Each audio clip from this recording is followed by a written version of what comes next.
পিনাক্কি ভট্টাচার্য তিনি বাংলাদেশের একজন অলিখিত রাষ্ট্রপতি বা রাষ্ট্রপ্রধান হয়ে গেছে। কারণ পিনাক্কি ভট্টাচার্য এমন একজন ব্যক্তি, তিনি যদি বলে যে ধানমন্ডির 32 নাম্বার ভেঙে দেবো, তাহলে কয়েকদিন পরে ধানমন্ডির 32 নাম্বার ভেঙে মাটির সাথে মিশাই দেয়।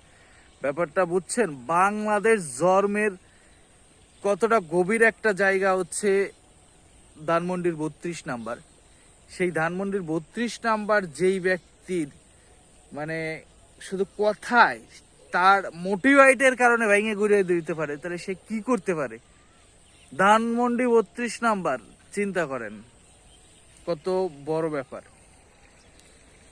তিনি যদি বলছে যে টুঙ্গিপাড়া কি জানো ডোন দিয়ে হামলা করে ভেঙে ঘুরিয়ে দিব, সবাই ভয় পাইছে।